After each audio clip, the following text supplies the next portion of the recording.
Vamos meditar na palavra do Senhor. Versículos de 1 a 10 vai falar sobre a origem das contendas. Por que existem contendas no mundo? A resposta é óbvia, né?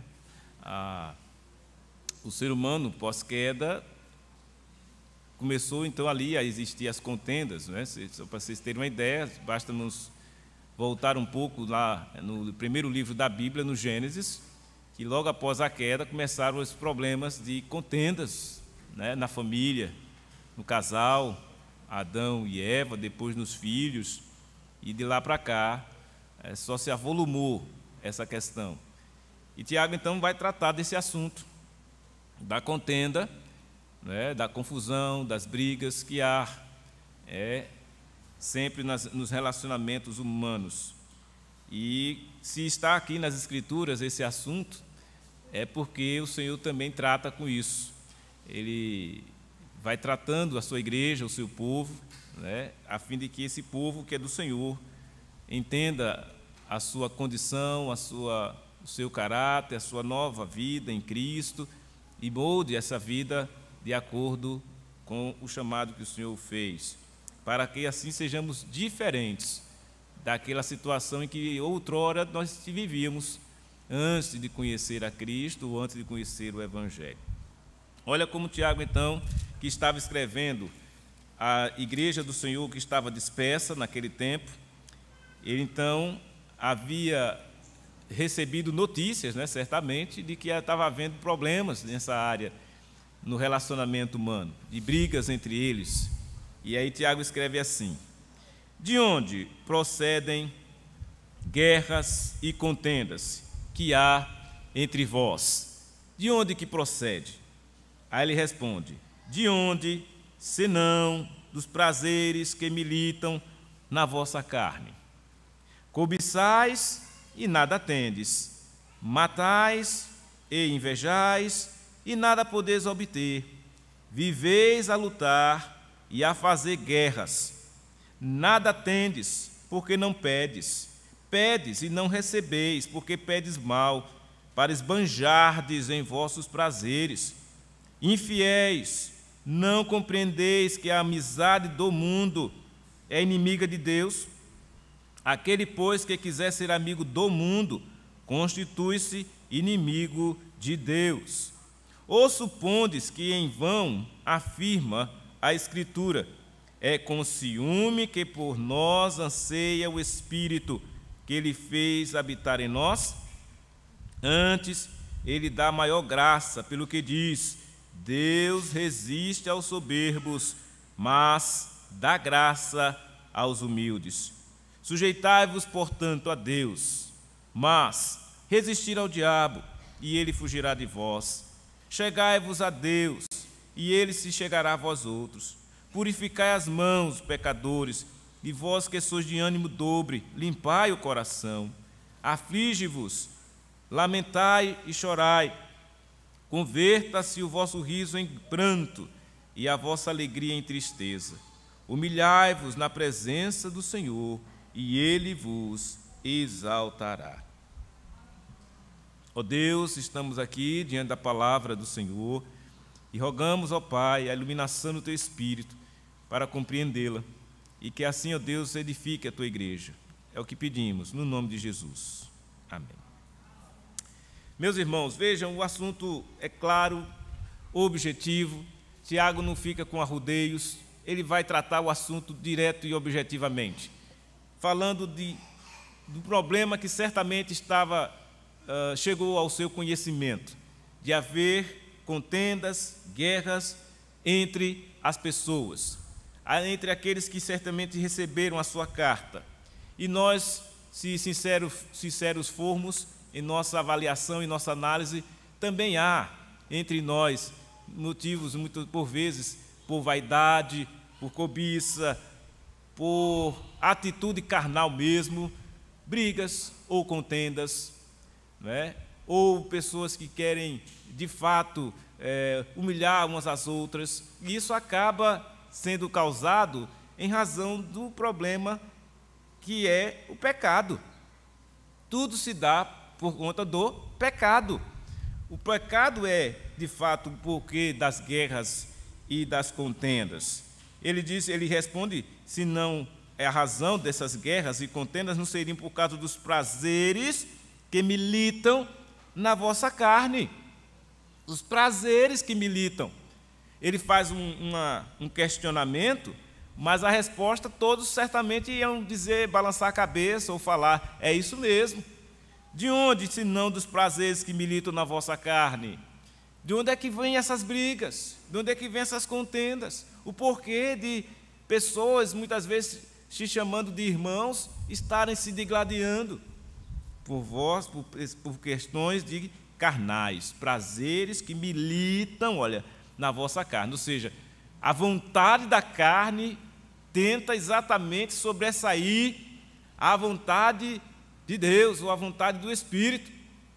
E todas as vezes que nós alimentamos essa carne, esse desejo carnal, aí onde se começam os problemas, em todas as áreas da nossa vida.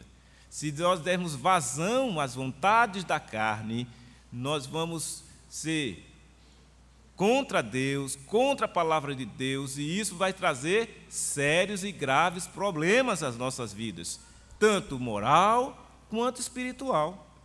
Por isso que é importante entender bem e aprender bem o que a palavra de Deus tem a nos ensinar. E Tiago, de maneira muito sábia, e inspirativa, certamente, inspirado pelo Espírito Santo de Deus, ele descreve a situação, ele diretamente diz, olha, vocês não têm nada, e vocês não têm nada porque não pedes, e mesmo quando vocês pedem, não sabem pedir, por isso não recebe, porque pedes mal. Qual era a atitude daquelas pessoas ao pedir? E ele está falando aqui da questão da oração, porque o pedir a Deus é através da oração. Então aquelas pessoas faziam orações, pediam a Deus, mas pediam mal, porque pediam para esbanjar em seus prazeres. Pediam, faziam orações, pedindo a Deus coisas para esbanjar em seus prazeres. E Tiago está dizendo isso, essas orações Deus não responde. Vocês não vão receber nada enquanto estiverem orando assim. Essas orações puramente carnais, sem nenhum viés espiritual, sem nenhuma razão, sem nenhum fundamento espiritual. Porque quando assim o fazem, é uma demonstração de infidelidade. E Tiago dá nome, ele diz, infiéis, não compreendeis que a amizade do mundo é inimiga de Deus? Como pode vocês, sendo pessoas se dizendo, eu faço parte da igreja, eu estou lá na igreja, e alimentando o mundo, ou se alimentando do mundo, se juntando às pessoas, e quando ele fala do mundo, não é que você vai ficar isolado das pessoas deste mundo, não, é impossível, Você trabalha certamente em alguma repartição que nem todo mundo é crente, ou você trabalha ou você estuda numa escola que nem todo mundo é crente.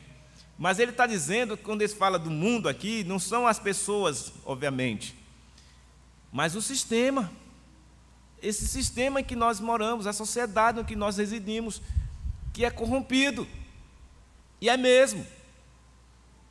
Por vezes você sai na rua e tem que se deparar com cada situação que você, meu Deus, sendo você um crente, você não se sente bem com aquilo. Mas ele está dizendo aqui de pessoas que estavam, mesmo se ainda no mundo e vendo as coisas como é o mundo, se unindo a isso, aos prazeres desta vida, às coisas erradas deste mundo, que desagradam a Deus. E Tiago vai diretamente e diz, olha, irmãos, vocês, irmão não, infiéis, ele chama de infiéis, vocês não compreendeis que essa amizade aí com o mundo é inimiga de Deus. Vocês não sabem disso. Não adianta insistir nisso. Deus não tem prazer no ímpio. Deus não se alegra com pessoas que andam na contramão daquilo que Ele descreve na sua palavra. O que Deus requer de cada um de nós é a santidade, é um viver santo, é uma condição agradável a Ele, é algo que vai satisfazê-lo espiritualmente. O prazer do Senhor está, de fato, no relacionamento com o seu povo. Deus tem prazer, tem alegria. Vejam, o Senhor Deus lhe separou. Cada um de nós fomos separados por Deus deste mundo para servir a Ele. Como nós, então, vamos nutrir prazer nas coisas desta vida, deste mundo, esquecendo-se de Deus? Agindo como se nada tivesse acontecido? Ora, se Deus não operou na sua vida, se não houve de fato a conversão, até aí entende-se o porquê, porque é possível sim pessoas serem simpáticas ao Evangelho, né? A condição de ser crente, pode acontecer. Pessoas adentrarem nas igrejas, compartilhar ou partilhar das bênçãos que há, porque é uma bênção você estar na igreja, participando da igreja, das coisas da igreja. Isso é bom, isso nunca foi ruim. Mas há aqueles que podemos dar o nome de infiltrados, ou, usando uma palavra bíblica, o joio, que está lá no meio, junto com o trigo, mas é joio. E o joio, ele vai agir e demonstrar que ele de fato não é um crente, ele é um infiel. Está lá entranhado no meio do povo de Deus. E isso sempre ocorreu, e sempre vai acontecer, porque nós não temos bola de cristal, e se tivesse, estava errado, né? Que Deus não aprova esse tipo de coisa, de adivinhação. Ninguém aqui está para ficar taxando ninguém, nem policiando, não. Mas a palavra de Deus é clara. O que se requer de alguém que um dia abriu a sua boca e disse: olha, eu sou crente, eu vou viver agora uma vida de crente. Mas se disse isso como uma espécie de, digamos assim, de vaidade. Houve um tempo, não sei se agora está assim, mas houve um tempo que ser crente era moda. E as pessoas começavam a aparecer um monte de gente dizendo ser crente de modismo, porque achava que era moda ser crente. E aí apareceu, e depois saiu esse movimento chamado gospel. E aí apareceu muita gente, é artista que é gospel, e aquilo outro.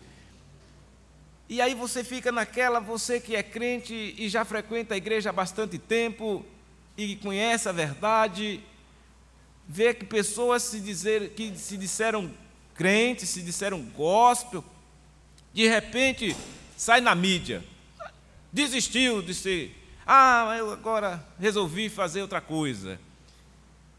E aí vem a palavra de Deus e diz: olha, a amizade do mundo é inimiga de Deus.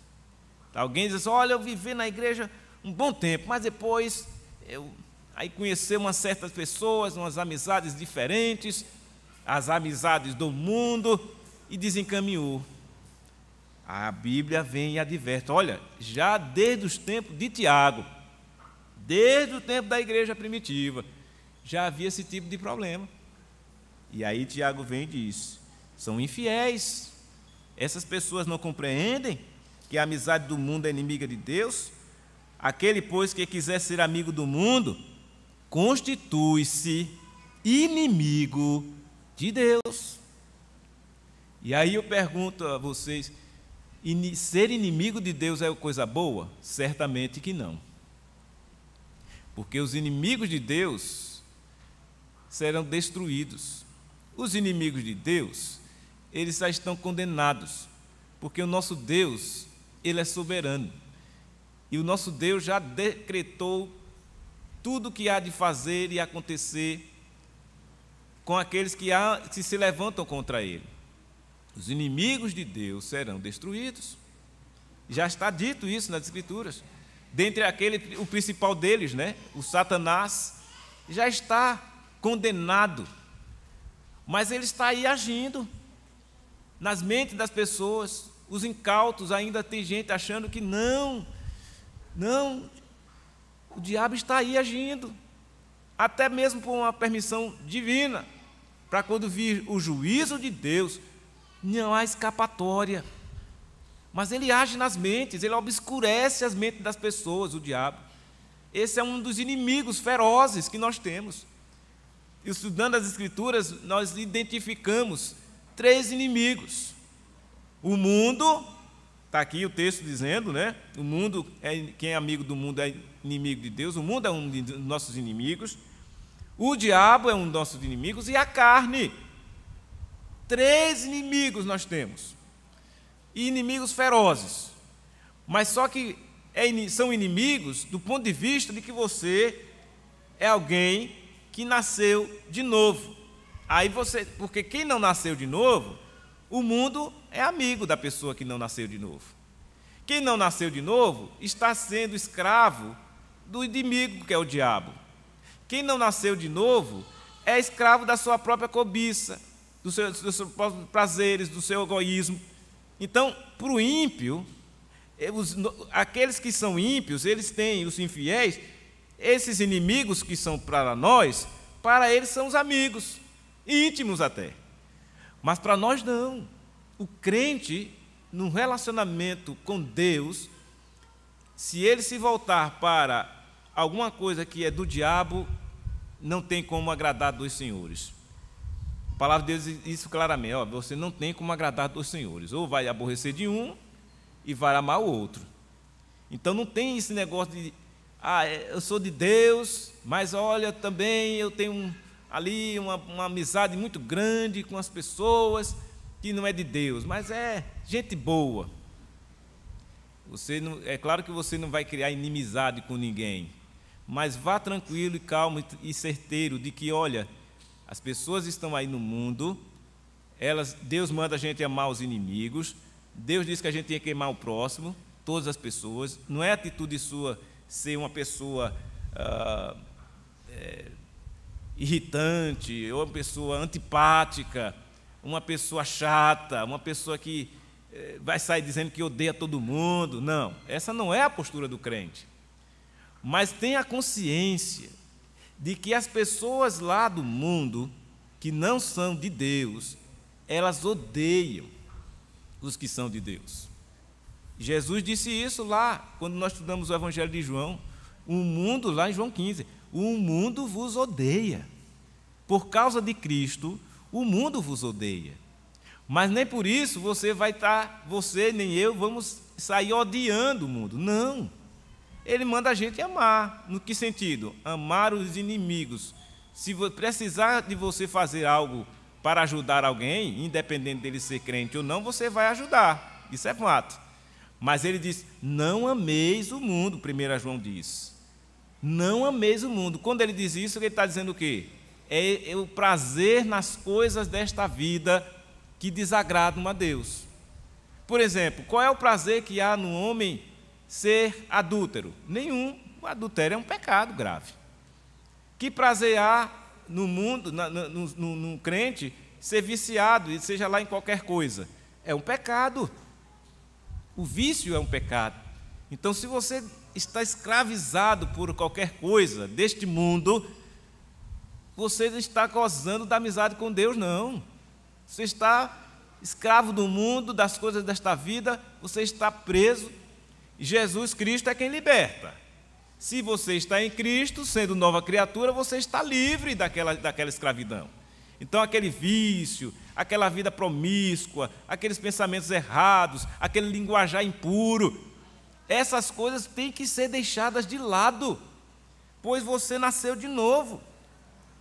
E ele vai descrevendo e dizendo, olha, ou supondes vocês que em vão afirma a Escritura, é com ciúme que por nós anseia o Espírito que ele faz habitar em nós? Antes ele dá maior graça, pelo que diz, Deus, ele resiste aos soberbos, mas dá graça aos humildes. E aí no versículo 7 até o versículo 10, ele vai mostrar qual deve ser a nossa atitude para não ser motivo de contenda, nem ser motivo de brigas, nem causar dano ao relacionamento espiritual que você tem que ter com Deus. Ele vai dizer, do versículo 7 a 10, ele vai dar todas as ações ou atitudes que você e eu, todos nós, temos que fazer para exatamente não viver uma vida de contenda, nem de briga, nem de inimizade com Deus. Mas pelo contrário, ele diz, primeira coisa, sujeitai-vos. A quem? A Deus. Se submetam a Deus, se sujeitem a Ele. Quando você se sujeita a Deus, aí a sequência da frase é uma realidade. Mas resistir ao diabo, e ele fugirá de vós. O que é se sujeitar a Deus? É ser obediente à sua palavra. É você buscar viver de acordo com a vontade de Deus que está expressa nas Sagradas Escrituras. Quando você faz isso, já é uma atitude que vai automaticamente demonstrar uma resistência ao diabo. E olha o que a palavra de Deus está dizendo. E quando você assim procede, se sujeita a Deus e resiste ao diabo, ele não tem força contra você, ele vai fugir de vós. Ele foge, está vendo? Ou seja, o diabo não gosta de crente firme. Se você é um crente firme, sujeito à palavra, sujeito à verdade, sujeito a Deus, ele foge, ele não resiste. Então, por que será que muitas vezes a pessoa diz, rapaz, eu sou crente, mas olha, o diabo veio e fez isso na minha vida. Ora, se o diabo conseguiu fazer algo na vida do crente, ou de alguém que se diz crente, ele não resistiu então. Ele não resistiu. E por que ele não resistiu? Qual é o segredo para resistir o diabo? É ficar brigando com ele? É chamar para briga? É discutir com o diabo? Não. O segredo para você resistir ao diabo é sujeitai-vos a Deus. Busque a palavra de Deus.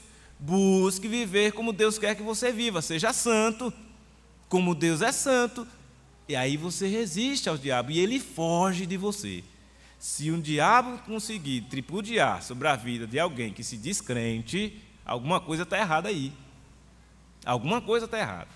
Ou a pessoa disse que era crente, mas não é, ou então ela deixou de estar sujeitando-se a Deus, ou seja, endureceu o coração, se deixou levar pela más influência, não levou a sério a vida espiritual, não cultiva a sua devoção a Deus, consequentemente está sujeito à queda. Sujeitai-vos a Deus, e aí resiste ao diabo, e ele foge de você. E ele continua, chegai-vos a Deus. Olha outro verbo, sujeitar-se e chegar-se a Deus. E qual é a resposta? Ele vai se chegar a você. Como é que se chega a Deus? Através da oração. Conversar com Deus. É tão bom, né? Você que é crente sabe muito bem disso. Como é maravilhoso você desfrutar dessa bênção, desse meio de graça que é a oração. Você orar, falar com Deus, olha que privilégio. Você pode e deve falar com Deus, chegai-vos a Deus. Quando você faz isso, Deus vai se afastar? Não. Aí o texto diz, e Ele se chegará a vós outros. Você vai manter uma comunhão com Deus. Aí ele continua, versículo 8 ainda. Purificai as mãos, pecadores, e vós que sois de ânimo dobre. O ânimo dobre é aquela pessoa que tem uma mente dividida. Ele fica assim, ora está, ora não está, ora está firme, ora não está, está numa instabilidade, é um ânimo dobre. Não tem uma firmeza. Então, infelizmente, há pessoas assim, que não tem uma firmeza, é instável. Ora está, ora não está, você não é confiável. Você não pode nem contar com ele, porque ele não tem uma estabilidade nem emocional, nem espiritual. Ele é instável. E aí Tiago está dizendo, olha, procurem vocês, irmãos, purificar as mãos. E ele diz, ele vai incisivamente, pecadores, ó. Pecadores, somos pecadores, mas purificai as mãos. Ou seja, não é, o fato de sermos pecadores não nos deve fazer negligentes, não nos deve fazer pessoas que deixam de buscar se purificar. Não, purifiquem as mãos de vocês, limpem. Essa é uma expressão que é muito usada no Antigo Testamento, quando falava das purificações, do lavar das mãos, né? O sacerdote, na hora da cerimônia, sempre havia essa preocupação com o lavar, para purificar-se. E aí ele diz que devemos limpar o coração. Você sabe que limpar o coração, como já dizia Charles Haddon Spurgeon, o Espírito Santo é a esponja da alma. É esse Espírito Santo quem faz isso, vai purificando o coração. Quando ele diz, então, limpai o coração, ele está dizendo, está me entendendo que você já possui o Espírito, e o Espírito de Deus que habita em vós, ele vai fazer isto. Mas haverá de ser demonstrado, efetivado, manifestado essa limpeza. A limpeza do coração vai lhe permitir você demonstrar que é santo, você demonstrar que Deus lhe separou, Deus lhe tirou da condição que outrora você tinha, de viver para o mundo. Outrora você era das trevas, outrora você não tinha esperança nenhuma, nem sabia de nada disso, mas agora você é de Cristo, nasceu de novo. Limpai o coração, o Espírito Santo de Deus já habita em nós fazendo essa obra. E então ele vai já para o final dizendo, olha, e diz vários textos, vários verbos, dizendo, aflige-vos, ou seja, arrependei-vos, demonstre arrependimento, aflição, lamento, choro, pelos pecados que cometeram. Façam isso, converta-se o vosso riso em pranto e a vossa alegria em tristeza. Ou seja, ele está conclamando a todos a fazer uma retrospecção, uma reflexão e se arrepender dos seus pecados, porque no arrependimento se dará a mudança de chave. Se outrora, se permanecer ainda no pecado, se permanecer ainda escravizado pelo pecado, pelo Satanás, pelo mundo, pela vontade humana, não vai conseguir. Mas quando começa a operação do Espírito, que vai limpando, tirando a sujeira toda, e nesse tirar a sujeira é onde acontece o arrependimento, que é provocado por Deus mesmo. Deus provoca o arrependimento. Sabe por quê? É Deus quem provoca, irmãos? Porque quem não tem ainda a ação do Espírito, ele não vai conseguir por si mesmo. A palavra de Deus diz que o homem está morto em seus delitos e pecados. O morto não tem ação para nada.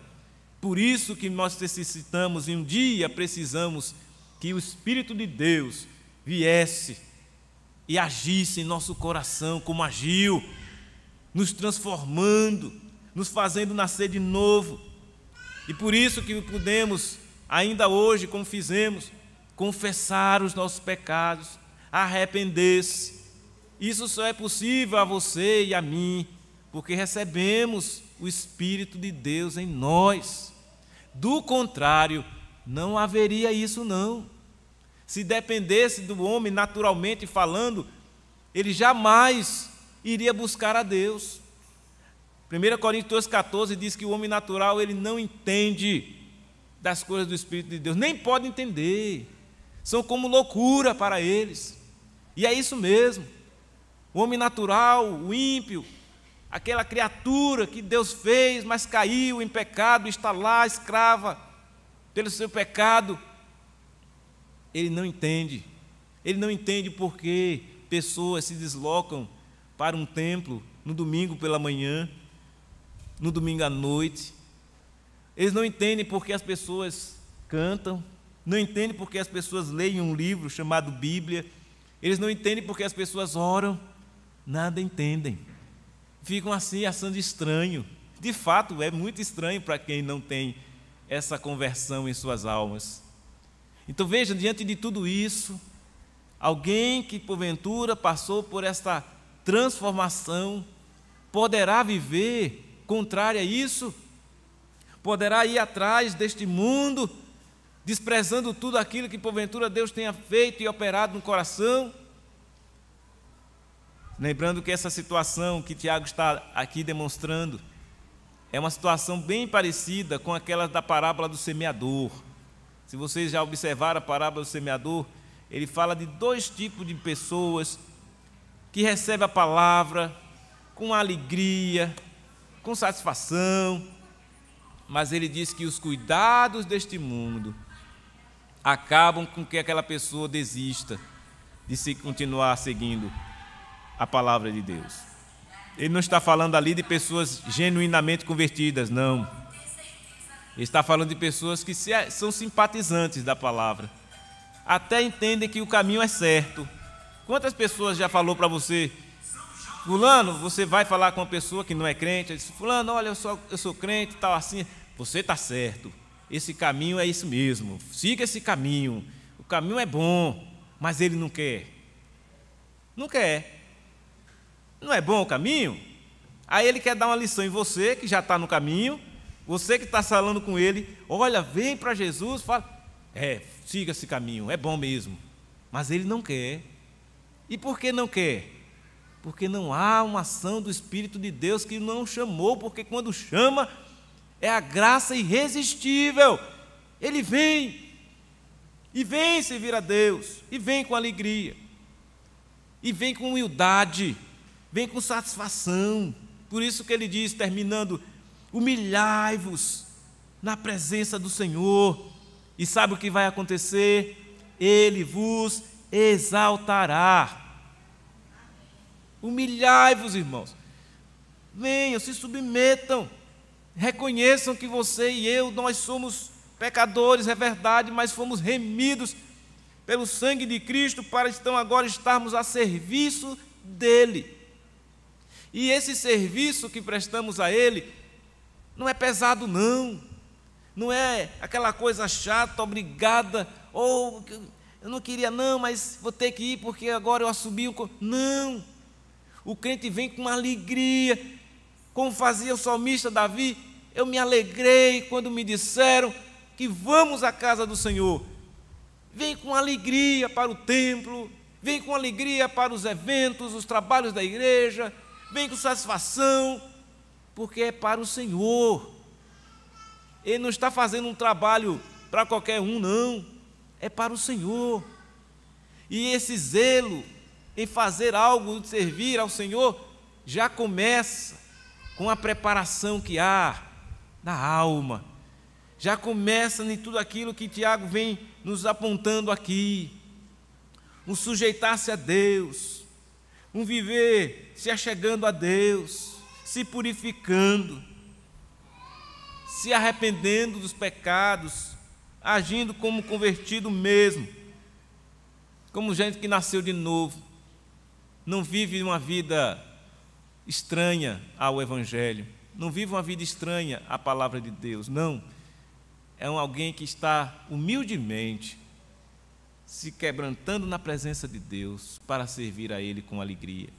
E assim fazendo, irmãos, nós teremos uma igreja cada vez mais atuante, crentes sadios na fé, crentes que vão estar servindo a Deus com a leveza, aquela leveza que Jesus disse lá: olha, aprendei de mim, que eu sou manso e humilde de coração, e vocês vão achar descanso para as vossas almas, quando vocês se prostrarem e entenderem que o fardo de Jesus é leve, o seu jugo é suave. Não há nada maravilhoso, melhor para nós do que viver na presença do nosso Deus, servindo ao nosso Deus, atendendo ao chamado dele para esse viver maravilhoso de alguém que não vai promover contendas, mas vai promover a paz, vai promover o amor e não a inimizade, vai promover a comunhão e não as intrigas. Essa é a realidade espiritual da igreja. Quando há uma carnalidade como havia na igreja de Corinto, vocês leiam lá depois a carta de Corinto, era uma igreja tão carnal que Paulo, já indignado com aquela situação, diz: olha, eu não posso escrever a vocês, irmãos, como a espirituais, e sim como a carnais, porque vocês estão vivendo uma vida aí horrível, um péssimo testemunho de vida. Precisou fazer aquela advertência, mas que nós estejamos longe daquela igreja de Corinto, mas estejamos bem próximo daquela igreja de Tessalônica, a igreja dos bereanos, dos irmãos que amavam ler as Escrituras, dos irmãos que amavam servir a Deus, de uma fé operosa, que animados estavam para estar na presença do Senhor, para rever os irmãos em Cristo. Porque, irmãos, está claro, né? A origem de contendas é cobiça humana, é vaidade, é coisas que do coração ruim, da natureza caída, que ainda persiste. Mas cabe a nós estar vigiando e orando para que essas coisas não tomem conta de nós, e sim a graça de Deus, o amor de Deus e toda essa atitude que vemos aqui nessa lista que Tiago nos traz, para que possamos assim fazer a vontade do nosso Deus. Que Deus assim abençoe a sua igreja e cada um de nós para vivermos de maneira santa, digna da vocação a que fomos chamados. Ó Deus eterno, muito obrigado, Pai, por este dia, por esta mensagem que nos trouxe nesta manhã e que certamente possa edificar a vida da Tua igreja, do Teu povo nesta manhã. Abençoa-nos em tudo, oramos agradecidos no nome de Jesus. Amém. Amém. Meus irmãos, rapidamente, a gente passou um pouco do tempo, mas...